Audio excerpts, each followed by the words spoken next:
This should be a really interesting speech. I can't wait to find out what I'm going to say. In the debate that we've had leading up to this budget, there has been a lot of discussion about income, about the level of taxation we've been able to raise. When the budget papers were released last night, what we found was that the income for 13-14 goes up in nominal terms. It goes up in real terms. And it goes up as a percentage of GDP. But very tragically, the Treasurer needed it to go up by more than that to balance the budget. This reminds me very much of budgets that were done in the early 1990s by then Treasurer Ralph Willis under a Prime Minister who had the unfortunate name of Keating. And Ralph Willis would promise every year to balance the budget, and promise every year that the economy would grow at 4% so that he could balance the budget. But tragically, it only grew on average of trend growth rate, which is about 3.2%, and he never got to balance the budget. And here we have, in slightly different configuration, the same result. Of course, we all would like to live in a perfect world where income would rise to be enough so that we could afford all the things we want. But most of us know that in the real world we need to reduce our spending so that it's less than our income, and in that way we can balance the budget. So most of the rest of us think that the problem with the budget was the level of spending. And here we see the Australian general government sector payments, which is spending, as a percentage of GDP. This is drawn from budget paper number 1. There's a whole bunch of tables at the very, very end of budget paper number 1 that were never turned into slides. So I thought last night I'd produce slides from at least one of them to see what it told us. Now, what the Treasurer said in his speech was that the problem was that income this year is lower than it was in 2007-8, which was the first year that he strode to the Treasury benches. In fact, he's right, but that's not the problem with the budget balance. The problem is that spending has been much, much greater and still is higher than it was in 2007-8. Back in 2007-8, when he first becomes Treasurer, spending is 23.1% of GDP. What then happens is that Australia leaps into a period of discretionary spending, and so immediately, or within 2 years, immediately what happens is that spending rises to 26.1% of GDP, and it does that in only 2 years from Wayne Swan taking office. It then starts to drift down, firstly to 25% of GDP by about 2011, and this year it's, or 13-14, which is the year ahead of us, it's fallen to 24.5% of GDP. Now that's still so here we are here, and as you can see, it's still higher than it was there. In fact, it's 1.4 of GDP higher than when Wayne Swan took office in 2007-8. Now in that circumstance, Wayne Swan produces a budget deficit of $18 billion, or 1.1% of GDP. If spending was as low as it was back there when he came into office, he would have actually produced a surplus in 13-14 and 0.3% of GDP. But he's right, income is lower than it was in 2007-8 because in 2007-8 the then government produced a surplus of 1.6% of GDP. So it is true that income is 1.3% of GDP lower. It's just that his spending is a whole bunch higher, is 1.4% of GDP higher. So he's producing a deficit. Even when we go out to 2016-17, spending is still 23.8% of GDP, and that's 0.7% higher than it is in 2007-8. And the result of this movement, or this high level of spending, which is still higher than when the government came to office, is the outlook for the underlying cash balance, or the deficit, of the general government sector. So when we get this enormous increase, firstly we have this surplus when the government comes to office at 1.6% of GDP. Then we get this enormous surge in discretionary spending in 2009 and 2010, and so we come to a deficit of 4.2% of GDP. As spending gradually reduces, the deficit gradually narrows, and the deficit which, as I say, peaks at 4.2% of GDP, has reduced to 1.1% of GDP where we are here, and finally out there in the future we get a very, very small balance or surplus, which is significantly lower. It's really close to balance rather than the surpluses that we enjoyed from 2005 to 2007. When you look at where the money actually goes in this budget, well, it's worth talking a bit about the economic outlook that's in the budget to understand why the money is going to where it is.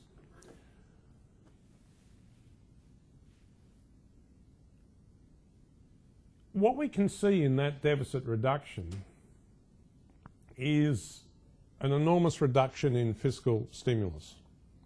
Now, it is an article of faith amongst senior ministers that this expansion of the deficit generated a fiscal stimulus which generated stronger than expected growth in 2009-2010, the period immediately after the global financial crisis. Yet in the recent period, by reducing the deficit from 4% of GDP to 1% of GDP, that's a contraction of 3% of GDP. And if we use the normal fiscal multiplier that the IMF says is applicable for the Australian economy, which is about 0.75, the result of all that is to reduce growth to about 2.2% lower than it otherwise would be. So this fiscal contraction is generating slower than anticipated growth. And I think it remarkable. I think it remarkable that it is an article of faith that senior ministers of the government believe that the expansion of the deficit caused stronger than anticipated growth, but it is a totally unanticipated event that the reduction in the deficit could cause slower than anticipated growth.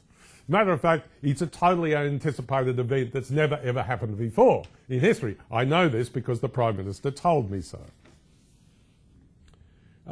So what you get in the current scenario is slowing growth. Growth in the budget papers last year was 3%. Matter of fact, if I look at the IMF papers, it was really between 3.3 and 3.5% last year. And this year it slowed to, their forecast is 2.75%. So I'd make it about 2.7. So you've had a significant slowdown at a period of significant fiscal tightening. A totally anticipated slowdown, by the way. But the problem is you've slowed down to a growth rate which in the Australian economy is below trend. And The problem about that is Australia has a particularly high trend growth rate.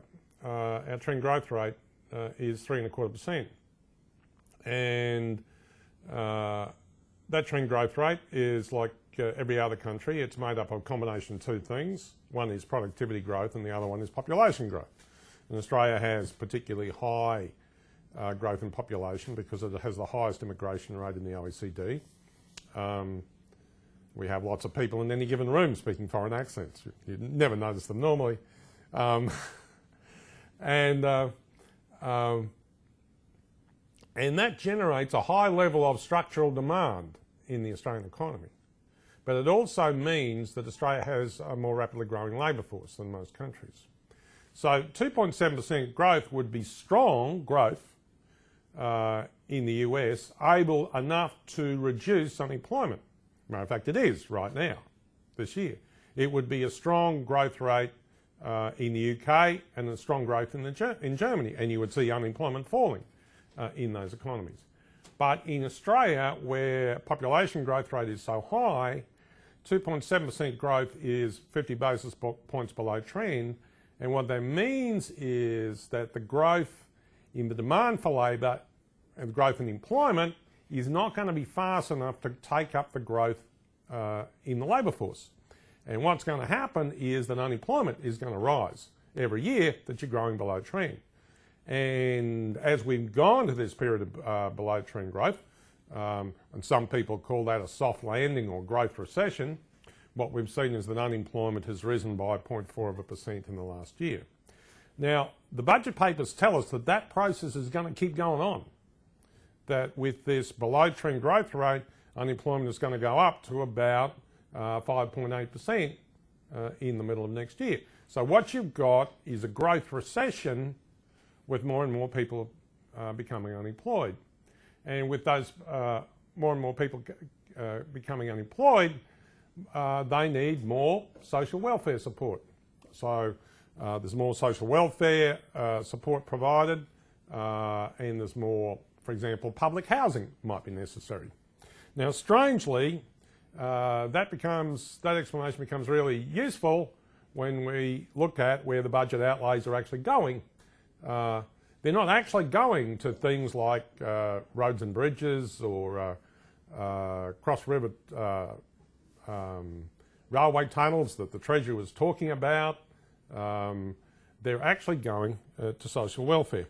If we look at the total outlays in the budget, the total outlays in the budget are just under $400 billion.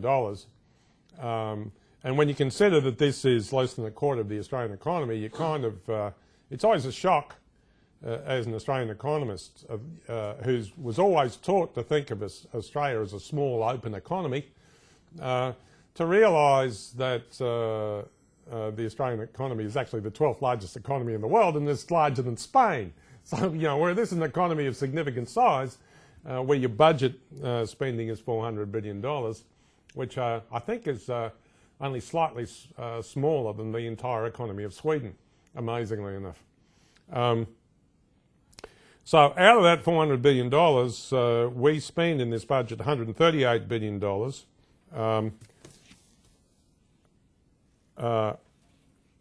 or 34.7%, a quarter of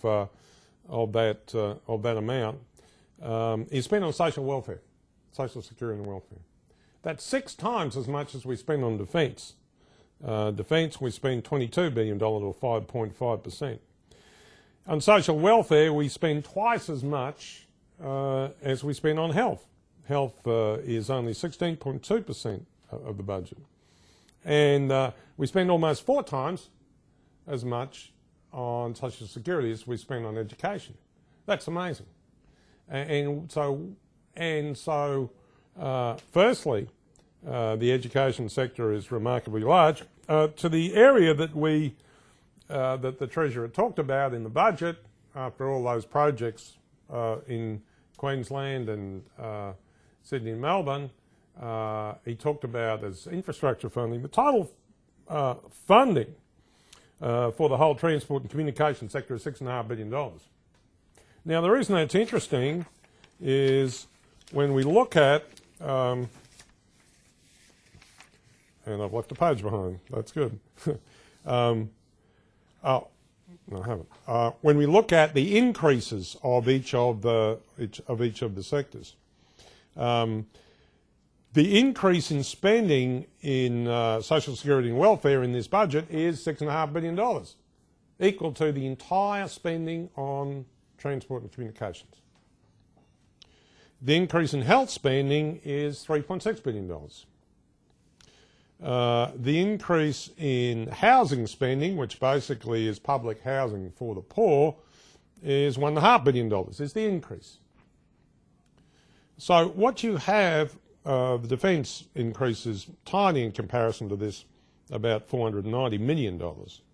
So what you have here is a budget which is primarily focused on social security and welfare spending and public housing. None of the areas that are really being discussed. But this is rational because in Australia, one of the great fictions of Australian budgets is that they're actually created by the Treasurer of the day. Whereas in reality, budgets are always created by the Prime Minister of the day and presented by the Treasurer of the day. And that was true back in the 70s with Malcolm Fraser, who demanded budgets which were very different than his long-term, the guy who succeeded him for a long period of time as Prime Minister would have regarded as his best priorities. Perhaps the illusion that the Treasurer actually creates budgets was created in the 1980s by Paul Keating, Bob Hawke's Treasurer.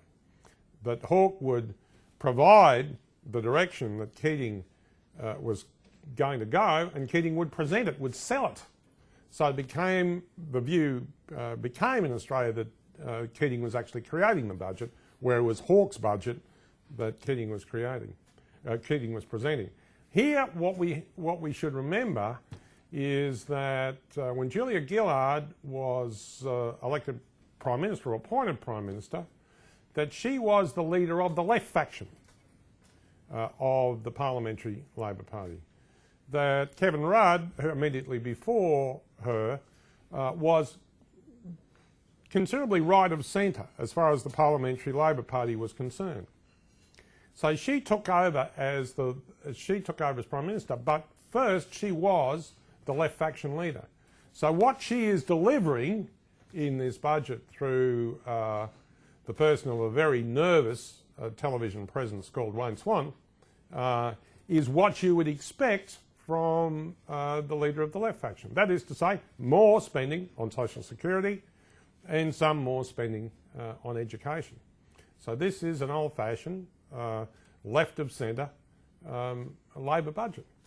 The type probably we haven't seen in Australia, I think, since the 1970s. That's the end of the formal part of the presentation. I'm happy to take any questions. Yes? Well, you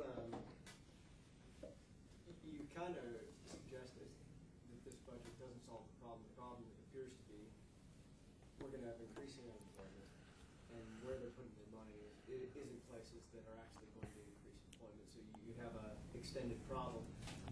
Assuming that this government will not be in office very much longer, how long does it take the incoming government to unwind the problems set out in the current budget? Well, there's two ways we can turn the economy around. One is by further cuts in interest rates, and that's the job of the RBA. But the problem is that when we look at the relationship between interest rate movements and GDP in Australia, that interest rate cuts take up to 5 quarters to have their full effect on GDP. So even if I cut rates even more aggressively now, you wouldn't see the positive impact on GDP until the second half of next year. And indeed what the Treasury forward estimates suggest is that we're going to get a recovery from about 2.7% growth to around about 10 trend growth in 2014-15, and that would be the result of the cuts in interest rates that we've already had. To do more than that, what you've got to do is stimulate investment outside the mining sector. I think one of the major problems that the government's had psychologically is that it's had the view that it really didn't have to do anything for business, because Treasury was providing us with these forecasts of extremely strong mining investment. And indeed, I think there was a groupthink has been formed between both senior Treasury officials and senior officials in the RBA that the forecast growth in mining investment was so strong that the Australian economy might blow out. You know, it might grow too quickly. Inflation might be too high. So this groupthink of we need to do things to reduce growth has formed. The possibility that they might be so successful, you know, as Oscar Wilde said, be careful what you want or you might get it, that they might be so successful in reducing growth and taking an anti-inflationary stance. When Glenn Stevens last spoke for us just under 2 years ago, he was strongly of the view that, you know, the risk was that inflation was going to be too high because of the mining investment boom. And I'm certain that the Treasurer had the same view when he spoke here in Brisbane last year. So I think they've been so captivated by the view that they thought, well, we don't have to do anything to generate business investment. But now what we find is that mining investment is peaking, and the investment in the sectors outside mining just ain't there. Well, normally what you would do in that circumstance is generate a whole bunch of rapid depreciation allowances so that you could get a rapid response in what the US would fall within equipment and software. That is small utility, small transport vehicles, but also a whole bunch of information technology, all the things you need to make an office run, because 80% of the jobs in this economy are service jobs. So ways of kicking small to medium-sized business in the services sector and getting them moving again, and that I think accelerated depreciation allowances would be the smartest, fastest thing, and lower interest rates. So my guess is that those are the ways that policy is going to work after September. And of course, the elimination of the carbon tax, which would mean lower energy prices. But also, it's really interesting. I gave a speech last November to 1,500 coal miners, to 1,500 people who ran coal mines. And I thought I knew nothing about the international market for coal, but it was only in comparison. I didn't realise that people who export coal know absolutely nothing at all. And compared to them, I was relatively well informed. But what did strike me in talking to them was how much the carbon tax they were paying in carbon tax in coal mines, which I had no concept of how that worked, and how that had added to their cost production and reduced their profitability, and how they said it had made the majority of coal mines in Australia loss-making enterprises.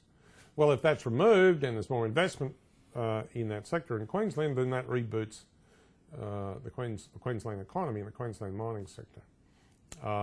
So I think that also will be part of the group of policies which allow a rebound to happen. Yes, the extremely well-dressed man on the back. So once again, we have in the budget the current deficit with a projection of a future surplus sometime out when we'll never have to see it. What chances do you give us of actually seeing that surplus? It's pretty narrow. It's in 3 years' time. I think it's 7 billion. Yeah, sure. How I've started is talking about outlays as a percentage of GDP, and noted that the problem was that if outlays now were equal to where outlays were when they came to office, that there would already be a surplus of 0.3% of GDP in 13-14. Ford estimates they assume a decrease in outlays. How likely is it that a government over 3 years won't spend any money? No, well, what's really happened here is there was a whole bunch of discretionary stimulus projects which weren't really necessary in Australia because the interest rates hadn't got to the zero bound, but were important to Kevin because Kevin was an internationalist. I know this, having had lunch with Kevin. And he wanted to do this because it was part of the G20 agreement at the end of 2008. So even though we had interest rates of zero, in spite of the fact that the interest rates are 3%, so we had still much more room to cut rates in Australia. So we didn't really need to do discretionary stimulus, unlike what was the case in the US. It is definitely the case that the US needed to do discretionary stimulus because its interest rates were zero. It's definitely the case that the UK needed to do discretionary stimulus because the interest rates were zero, and it was definitely the case that Japan needed to do discretionary stimulus because its interest rates were close to zero, the zero bound. But Australia hadn't hit the zero bound, and so forth. We didn't need to do that budget stimulus, but we did it because we could, and it was part of the G20 agreement at the end of 2008. And Kevin loves a good lunch in Geneva. I agree with all that. I just wonder your opinion about whether we're ever going to get spending down in the last bit of that graph. Are we going to get back into surplus? It's a narrow surplus in the future. Is this one of these pipe dreams that they add to the end of the budget to pretend we're going into surplus? Well,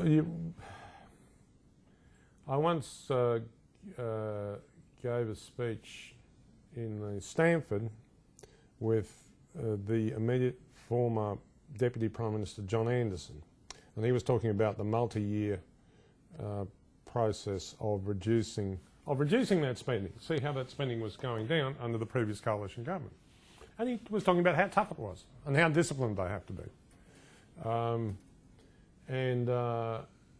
If you approach this in a tough and disciplined way, yes, it can be done. It's been done before, but that won't be. I think that won't be done by one swan, and so I've called the piece "Swan Song." But if we look at the 4 years ahead, Yeah. What is the prospect that within that period, perhaps internationally, we could see another major economic or financial crisis of some kind or another that would cause a government over the next 4 years to have to go back to what they did in 2008?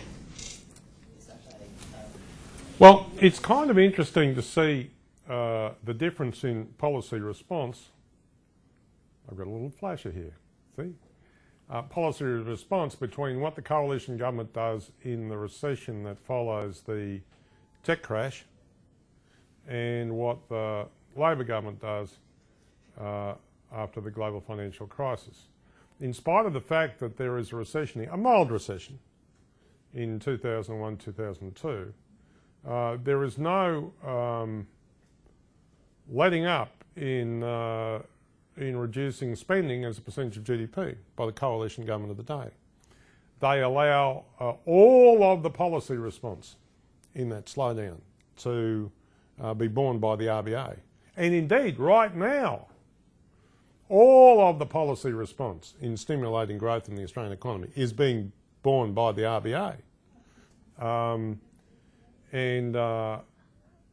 if there is another shock out here, as long as we are above the zero bound, as long as the cash rate in Australia is above zero, then logically the RBA can respond to that down cycle at no cost, at no public cost.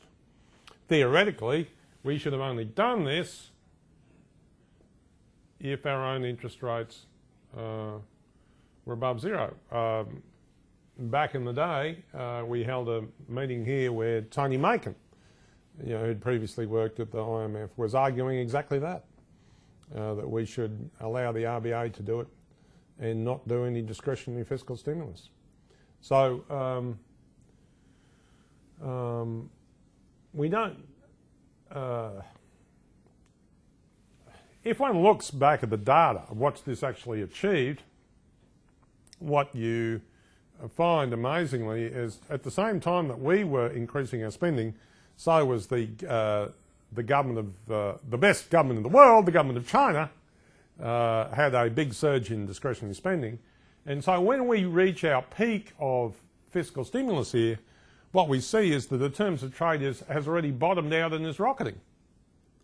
And what we find is, rather remarkably, if I had on the same chart the level of the real cash rate in Australia and the size of the budget deficit here, what we find is the real cash rate goes up as the budget stimulus increases. So what we basically get out of this fiscal stimulus is a higher exchange rate and higher interest rates. And interestingly, what has happened as the stimulus has been reduced, our interest rates have come down. So much of this really in the Australian context wasn't necessary, but was done because we were part of a G20 agreement that was drawn up at the end of 2008, and we could, unlike other countries, we could engage in discretionary fiscal stimulus because we had negative net debt in Australia. So we did.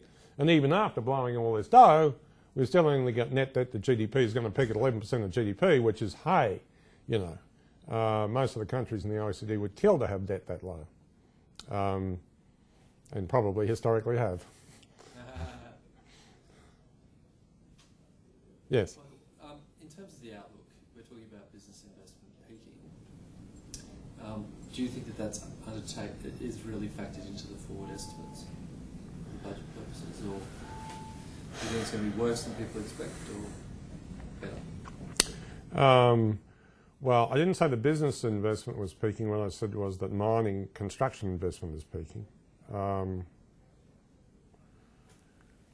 If the Treasury was perfect at this, then growth would have been much stronger than it has been, and they wouldn't have had the revenue problem. So they think. So let's say they've demonstrated that their estimation of how mining construction investment drives the Australian economy is imperfect. I think we've demonstrated this. What seems to be happening is as we come over the top of the mining boom and the mining construction boom, we're also coming over the top of the Australian dollar. And the Australian dollar seems to be on a long, gentle downward slope from here. So I'm guessing that what's going to happen is the fall in the Australian dollar, together with lower interest rates, is going to compensate for the fall in mining construction activity. So just as the currency allowed more international resources, the rising currency allowed more international resources and lower costs and lower import costs and so forth to support the mining construction boom. As the currency goes down, it will compensate for the decline in the mining construction boom. So I think it's basically a falling Australian dollar and lower interest rates are going to have to be the way. Yes? Sorry. Why do you think the Australian dollar is on a long-term falling trajectory? I mean, maybe with interest rates going lower, less incentive for carry trade, people not as interested in resources. What are the various reasons? Because looking at it as an American might, the U.S. probably hasn't sufficiently felt the pain for their money printing exercises, and the long-term trajectory for the U.S. is on a certainly one would think a long-term downward trajectory. If you look at, and I put that in the context of looking at like the power countries or Yeah. So what room does Australia have for a slow down appreciation? Well, the broad thesis here is that the weakness of the US dollar has been because the US has been running the biggest budget deficit since World War II. And that's absolutely the case. The budget deficit in 2009 at 10.1% of GDP was the biggest since 1944. And if I put that into a model, that means that you're generating... Australia at its greatest deficit was 4.2% of GDP, so it was less than half, 40% if at most, of 40% of the US budget deficit. So the US was creating US dollar securities at a far faster rate than Australia was creating Australian dollar securities, and the price of the thing which is being created at a faster rate goes down and the other one goes up. So what you see is that the US dollar goes down, the Australian dollar goes up. Now what's happening, if I had the US budget, Congressional Budget Office is estimating that the budget deficit this year, which it originally thought, the White House thought it was going to be 6% of GDP. Congressional Budget Office thought that with sequestration it was going to be 5.3% of GDP. Well, the Congressional Budget Office website today says that it thinks the budget deficit could be only 4% of GDP because tax receipts are much higher than everybody thinks. Well, if you go through a period where the US budget deficit falls in half and then some, but you're going to go through a period of a much stronger US dollar. If that period continues, well, so that gives you, if you go through year by year of improving US budget deficits, then you will go through year by year a situation where the US dollar will get stronger and currencies on the other side, including the Australian dollar, will get weaker. I calculate that if the US budget deficit fell to 2% of GDP, the Australian dollar would fall to 80 cents. That's not going to happen this year. It's not going to happen. It's not going to happen this week, but it might happen in 4 years' time or 5 years' time. But yeah, so that's kind of what I think that cycle is. Yes. Changing depreciation rules would be one way new government could stimulate investment in the services sector. Sure. What about though sectors like the mining, construction or general infrastructure, which I'm quite exposed to in my business? Is there anything that the government can do through fiscal policy to stimulate those sectors? Well, I think it's, for example, the Labor government in this budget has reduced depreciation allowances for the mining companies can charge. They've extended the period over which depreciation has to be written off. I think, and the obvious reason for that is to get more revenue out of mining companies. I think that can be reversed to generate more investment, and that's sort of the general theme that you have to do with not just mining companies, but most of the companies in most of the economy that are not in the mining sector, more importantly, which is where we need more investment. So you're going to go back to a world in which government actually needs business to generate investment, because investment creates employment. And having not lived in that world for 5 years, we will be venturing forward into an undiscovered foreign land. Speaking anecdotally, So you're going to tell stories. You're going to speak anecdotally. That's very, yes. I only do sort of legal work, but it comes in sort of right at the front end of a project. And I cannot think of a time going back 10, 20 years where I have seen less projects, whether it be mining or infrastructure or anything else. Yes. Right at that front end of the Yes. pipeline. Yes. Sort of going onto the drawing board as opposed to coming off and going into construction. Yes. Very, very weak. Yes. Back to me anecdotally, is there any way or are there statistics that measure that?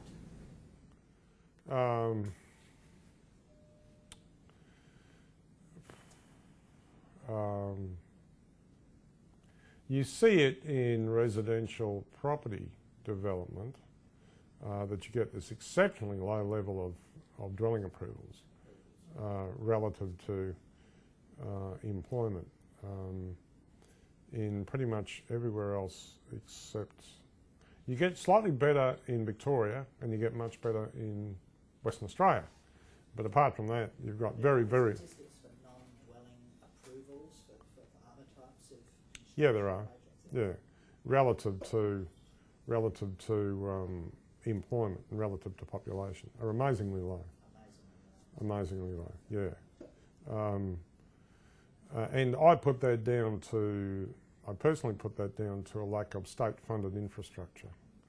That we've been through an extended period of state-funded, by which I mean state government in Australia, funded services spending, expansion, at a cost of infrastructure spending. And that's now effectively increased the costs of infrastructure services to the private sector. So we're seeing that at the moment in sort of, I think yesterday's in the Financial Review coffees were one of the big consulting firms, engineering and geoscience, that sort of thing. They were making another 150 people redundant of that sort of white collar workforce, and all of those big consultants have put lots of professionals off over the last, say, 6 months. Yeah. But can one predict how that will flow through to the sort of the blue-collar workforce when that slowdown in the number of projects going into the construction phase comes to hit? Well, theoretically, it should bottom out here with the fall in interest rates.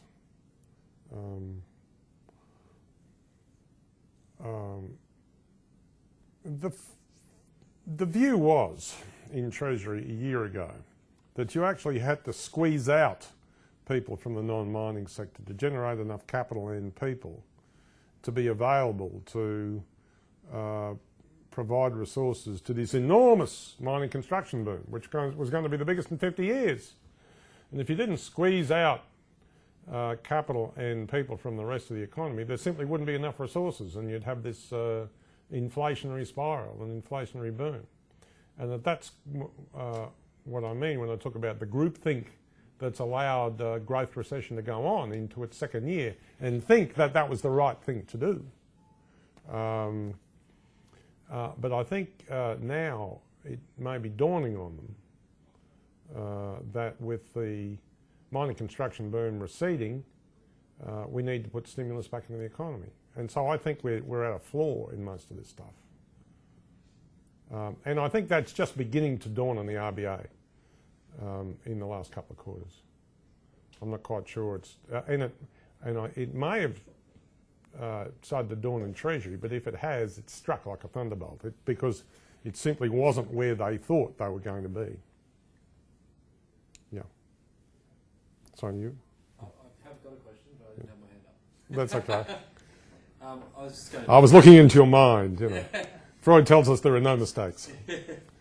I was just going to go back to the point that you made about increasing welfare spending. Yeah. And are you saying that that is an automatic stabiliser, or do you think that there's a structural shift there towards sort of in the recent past?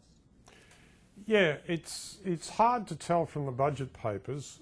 Obviously, we have new programs for the disabled being launched by the Prime Minister as one of her signature, pieces of legislation, but as the leader of the left faction would do. It's hard to tell from the budget papers if the increase in spending is primarily associated with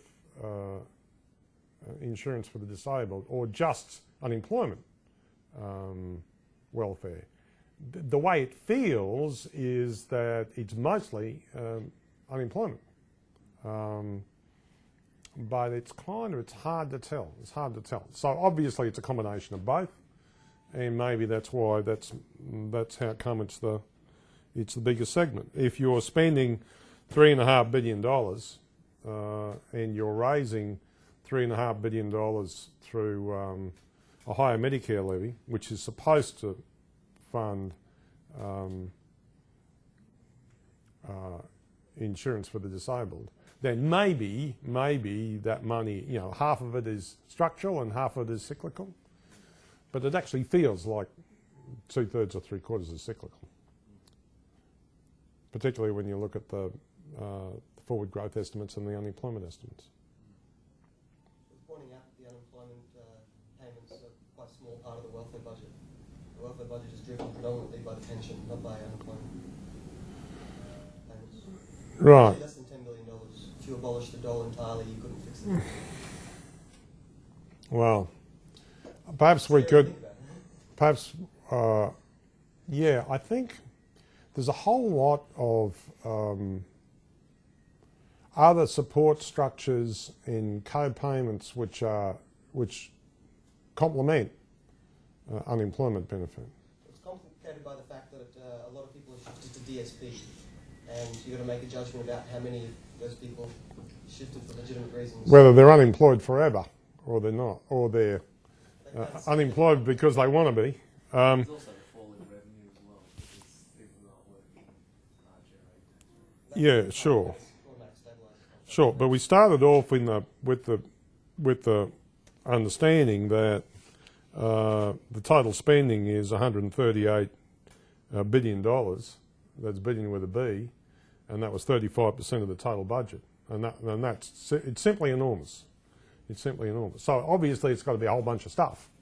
By far the biggest parts are the age pension, the DSP, and family tax benefits. Sure, Tax benefits. sure, Family sure, payouts. sure. But what you do see is remarkable cyclical response in this series to the level of unemployment.